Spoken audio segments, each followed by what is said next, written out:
Bonjour à tout le monde, c'est une joie d'être là, c'est une réponse aussi aux prières, de voir un tel événement arriver, je suis très content. Il y a deux questions existentielles dans la vie, on dirait le mec qui commence un stand-up. Il y a deux questions existentielles dans la vie. Qu'est-ce qui est arrivé en premier, l'œuf ou la poule? Deuxième question existentielle, comment produire un art authentique en ayant un témoignage fidèle? Et aujourd'hui, je vous propose de répondre à la deuxième question.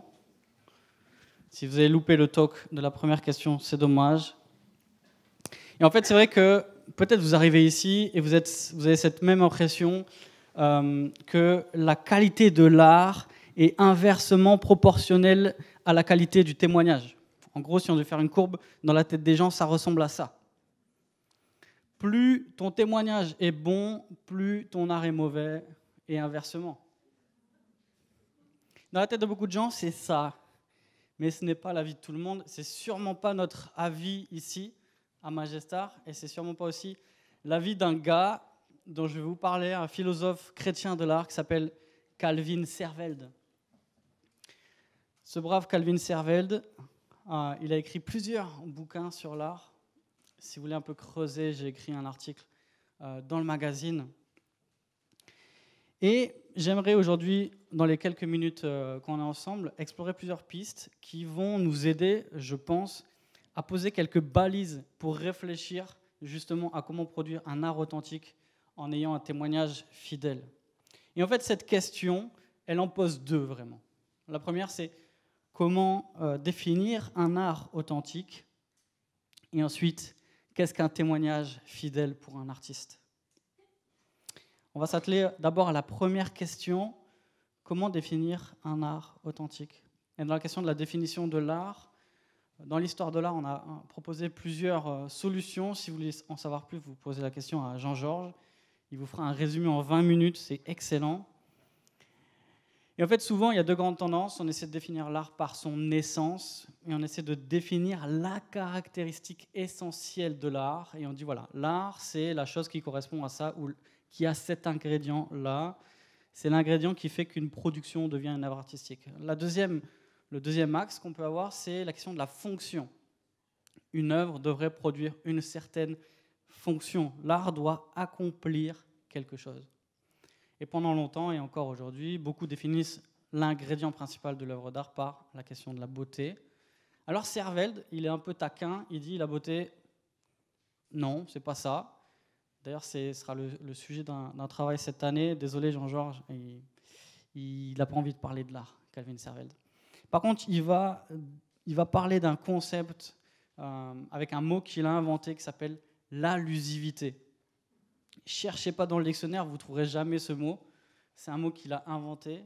Alors c'est un mot que j'ai traduit. En anglais, c'est allusivity. Qu'est-ce que c'est l'allusivité? Tout simplement, c'est signifier quelque chose de manière symbolique. Signifier quelque chose de manière symbolique. Il dit, par l'allusivité, l'artiste apporte une connaissance réelle du monde, mais par analogie.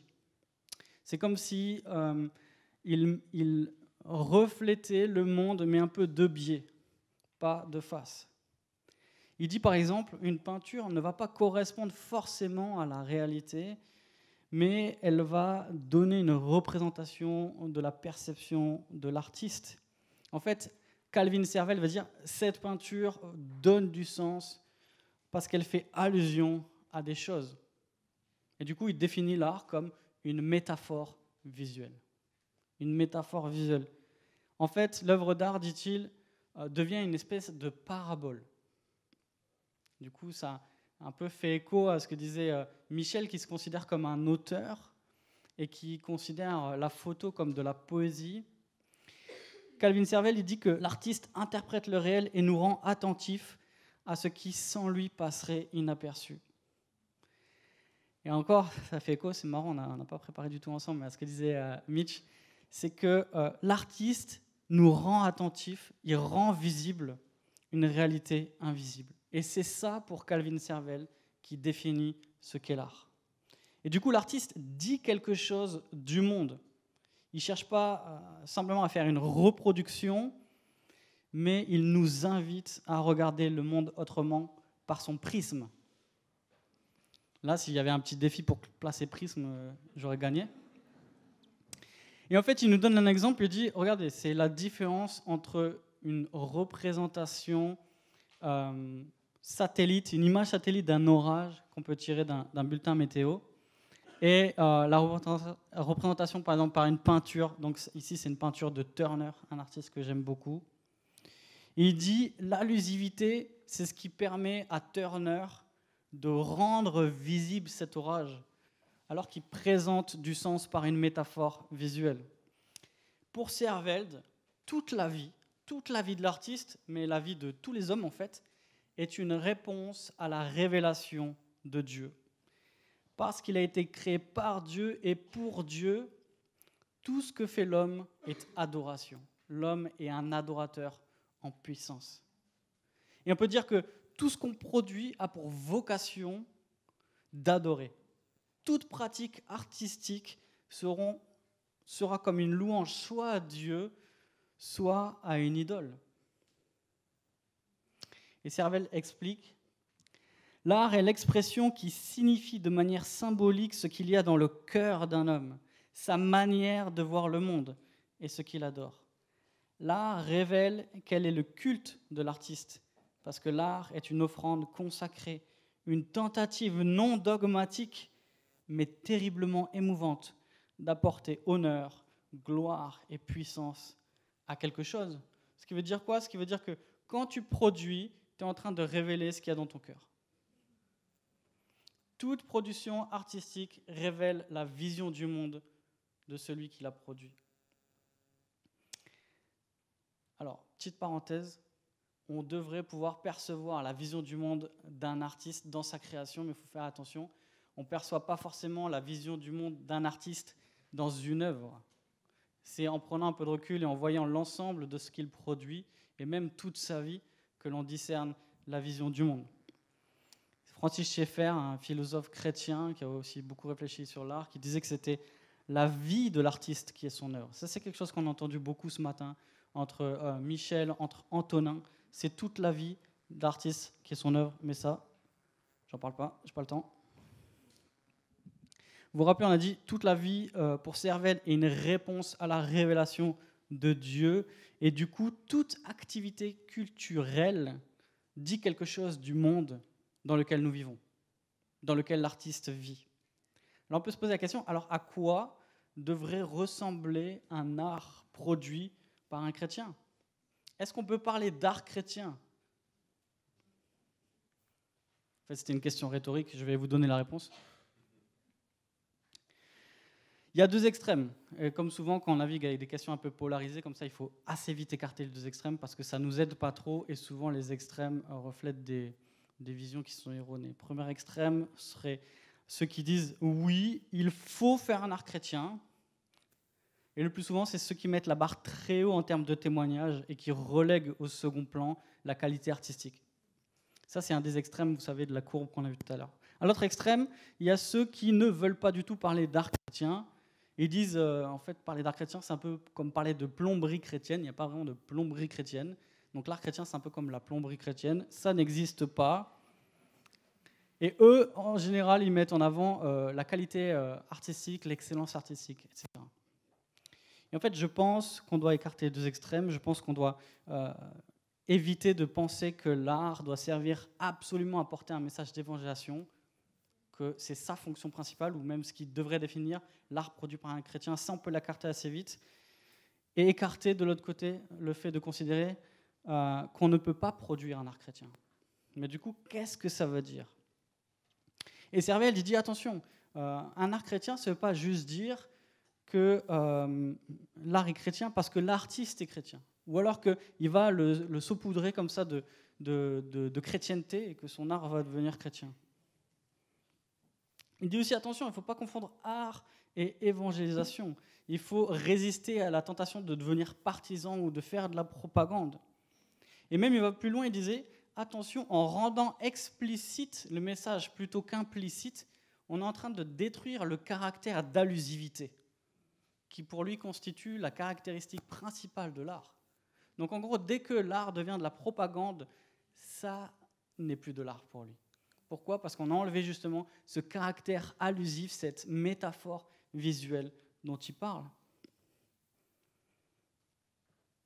D'un autre côté, je pense qu'on ne peut pas produire un art, et là encore on parle de toute la vie, de toute l'œuvre artistique, on ne peut pas produire un art qui est semblable en tout point à ce que produirait quelqu'un qui ne connaît pas Dieu.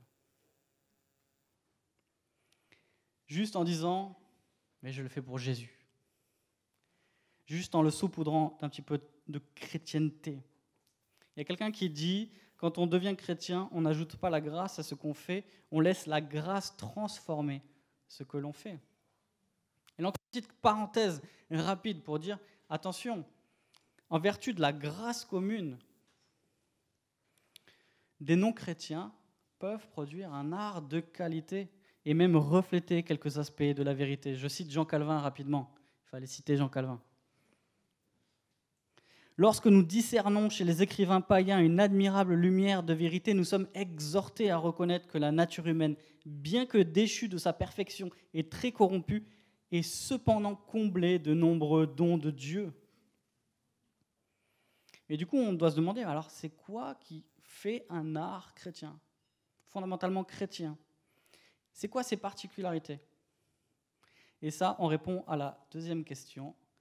Qu'est-ce qu'un témoignage fidèle pour un artiste ? Et j'aimerais qu'on parle ensemble de ce que Calvin Servelde appelle un art rédempteur.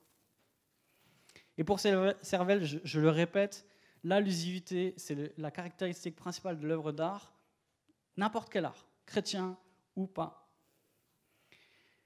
Et pour autant, on devrait arriver à distinguer un chrétien par ce qu'il produit. Pourquoi ? Parce que l'allusivité de l'art chrétien sera au service de la vision du monde de l'artiste qui est chrétienne. C'est compliqué cette phrase ? On n'a pas le temps d'expliquer, j'avance. Non, je vais expliquer en avançant, bien sûr. L'artiste chrétien, qu'est-ce qu'il fait ? Il décrit le monde tel qu'il est.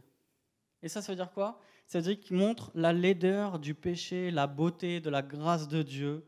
Il anticipe la restauration de toutes choses. Il montre la laideur du péché, la beauté du monde créé par Dieu, et il anticipe la restauration de toutes choses. L'artiste chrétien voit le monde à travers les lunettes de la révélation. On produit un art différent parce qu'on voit le monde différemment. Et Servelde parle d'un prisme qui révèle un halo de gloire et de souffrance. Et c'est ça, votre mission en tant qu'artiste chrétien, c'est de manifester d'une manière ou d'une autre ce halo de gloire et de souffrance. Et nourri par sa vision biblique de la création, l'artiste chrétien fait allusion à un monde beau, bon, créé par Dieu. Ce monde continue d'être bon malgré le péché et manifeste, bien que partiellement encore, la bonté, la beauté, la vérité du Créateur. Nourri par sa vision biblique du péché, l'artiste fait allusion à un monde qui est tordu par la chute. La frustration, la violence, la mort montrent les effets de cette défiguration. Mais il y a quelque chose d'autre. Il y a ces échos d'Éden dans l'homme qui aspire à quelque chose qui dépasse le monde tel qu'il est, qui est le monde tel qu'il ne devrait pas être. Nourri par sa vision biblique de la rédemption, l'artiste chrétien fait allusion à l'espoir qui se trouve en Christ. La fin de l'histoire n'est pas écrite avec la mort et le péché, mais par la victoire de Christ à la croix. Du coup, l'allusivité, elle est au service de la vision biblique du monde. Ça veut dire quoi ? Ça veut dire que pas question de produire un art optimiste, un art un peu bisounours, un art niais. Ça, c'est pas possible en tant que chrétien. Pourquoi ? Parce qu'on vit dans un monde qui est tordu, défiguré par le péché, et on ne peut pas faire comme si ce n'était pas le cas. Pas question non plus d'être fataliste. Pourquoi ? Parce que Dieu reste la source de notre joie, Dieu reste la source de toute beauté, Dieu reste la source de toute vérité, et il est encore à l'œuvre dans ce monde, même tordu. En gros, l'art chrétien, il est réaliste. Il présente avec autant de force la malédiction du péché et la joie de l'espérance du règne de Christ. Du coup, l'artiste chrétien présente un mélange dû à la peine du péché et la joie du consolateur qui est présent dans nos souffrances. Et comme pour toute activité du chrétien, l'art doit être pensé, nous dit Servel, pour bénir le prochain. Et c'est ça qu'il nomme un art rédempteur. Et il explique, la citation est un peu plus longue, là j'ai un extrait. En parlant d'art rédempteur, je ne parle pas d'un art avec un grand A qui va vous sauver ou un art qui va vous transporter sur les montagnes de la foi. Un art rédempteur est similaire à ce que fit la colombe pour Noé dans l'arche. Noé se demandait si le déluge était passé et si la terre était de nouveau habitable. La colombe vient lui apporter une feuille d'olivier fraîche, le témoignage que Dieu donnait une vie nouvelle sur terre après un jugement terrible sur le péché du monde. Peut-être pourrions-nous considérer l'art fait par le racheté, par le chrétien, pour son prochain comme cela. Le simple don d'une promesse métaphorique de la vie et de l'espoir du règne de Jésus-Christ sur terre. En étant fermement conscients du monde cassé dans lequel nous vivons et construisons, souffrons, espérons, rions et pleurons. Et ça, c'est important. On pleure, on espère, on rigole, on souffre avec les autres. On vit dans le même monde qu'eux. Un art rédempteur portera des feuilles fraîches d'olivier. Et maintenant, et j'ai bientôt fini, Jean. Je regarde, il fait des gros yeux. Et maintenant, à vous de jouer. Merci, au revoir.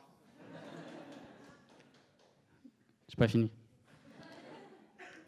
Rapidement, vraiment rapidement, 5 résolutions pour développer... Ça, c'est mon côté blogueur. 5 résolutions pour développer un art rédempteur. Première résolution, résolu à voir comme Dieu voit.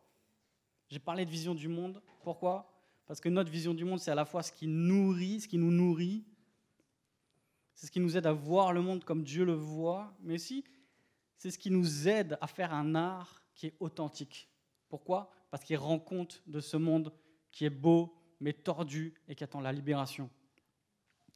Et l'artiste exprime ce dont son cœur est plein. Et en se nourrissant de la vision biblique du monde, on va produire un art qui reflète cette vision biblique du monde. Autrement, on va cultiver les lunettes de la révélation qui nous aident à produire un art qui présente le halo de gloire et de souffrance. Deuxième résolution, non, c'est toujours pas là. Résolu à cultiver l'excellence. Résolu à cultiver l'excellence. On est chrétien, on ne peut pas faire de l'art qui est mauvais. Impossible. Résolu à assumer ma responsabilité. Ouais. Comme l'a dit un philosophe contemporain, un grand pouvoir implique de grandes responsabilités. Il y en a qui ont une petite culture. Je vous cite Shane Saxon qui dit « Les artistes ont cette incroyable capacité à prendre la vérité, à la rendre belle. Nous savons tous de manière intellectuelle que le courage est mieux que la lâcheté, mais seul Shakespeare pouvait me faire détester la lâcheté à travers le discours poignant d'Henri V. Nous savons tous de manière intellectuelle que l'amour sacrificiel est la plus grande forme d'amour, mais seul J.K. Rowling pouvait me faire pleurer quand Harry, gros spoiler, désolé, trop tard, meurt pour ses amis. Harry Potter, il meurt.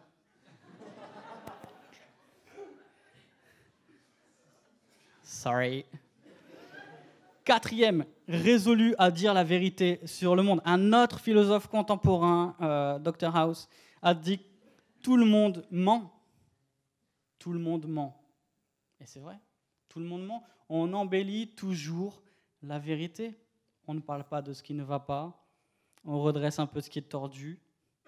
On détourne la vérité pour que la gloire nous revienne. Mais l'artiste chrétien dit la vérité sur le monde dans lequel il vit, qu'il est encore beau, qu'il est tordu et qu'il attend la libération. Et dernière résolution, résolue à vouloir bénir mon prochain. Tout ce que nous pensons, disons et faisons, nous voulons le faire pour bénir notre prochain à la gloire de Dieu. Bonne chance.